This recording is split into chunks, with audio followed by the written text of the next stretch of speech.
I spoke this morning about the pathophysiology of thrombosis as it relates to myeloproliferative neoplasms, and also then spoke about prevention of thrombosis in MPN patients, both primary prevention and secondary prevention.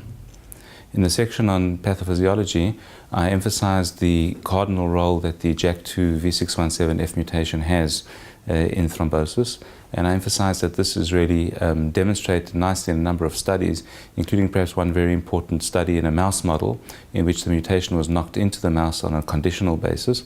and this demonstrated actually increased signaling through thrombopoietin receptor. It demonstrated increased megakaryocyte replication, ploidy, increased proplatelet production, increased platelet function, and increased thrombosis in these mice, as well as decreasing blood loss in a model of tail amputation. So actually, this does everything pro-thrombotic that you could do to a platelet just about.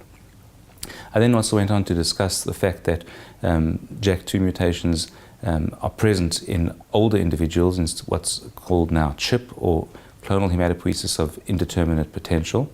And that a number of studies have shown that these patients have an increased mortality, surprisingly, not due to leukemia, which is what you might have thought, but due to atherothrombotic disease such as myocardial infarction and stroke.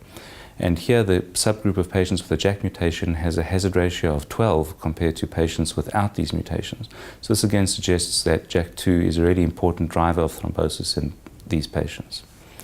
Then I looked as well at the influence that the erythrocyte mass would have in these patients, and I brought some evidence from old studies which actually show that the opposite is true, that if you phlebotomize patients, decrease only the red cells by doing red cell apheresis,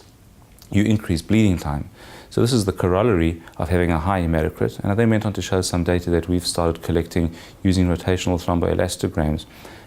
looking at the influence that just increasing the hematocrit has on clot formation, and showing how the clot formation in patients, actually normal individuals, with a high hematocrit versus a normal hematocrit changes, and suggesting that this needs to be further investigated to have a look at more specifically at what the changes are and how these may be targeted perhaps in treating and preventing thrombosis. Then went on to discuss the prevention of thrombosis in MPN patients, and started out by saying that it's critical to look at the risk groups, the low and high risk groups that we have, both in ET and PV, which are of course the most important MPNs regarding thrombosis.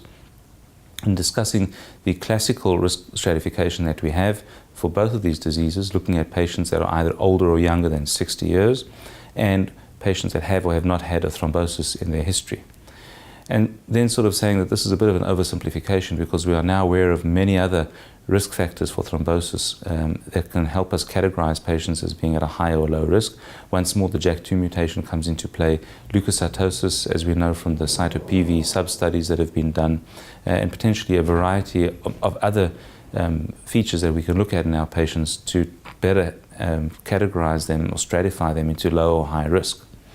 And finally, I discussed how we can then relate to these patients in terms of primary prevention with aspirin cytoreduction. And what's very useful today is that we can identify a group of patients with ET that are at very low risk for thrombosis, those that have neither the JAK2 mutation nor other cardiovascular risk factors, and these patients can safely be observed without any treatment at all. Finally, I just mentioned that the secondary prophylaxis of patients who've had a previous thrombosis as part of the MPN is really unsatisfactory. In work that we did, we showed that there is no uniform plan or pattern of treatment that treating physicians have for these patients, and the duration of anticoagulation together with the particular drugs that are needed for these patients is something that really needs to be studied in a more detailed and precise way so we can provide the best treatment that we have for our patients.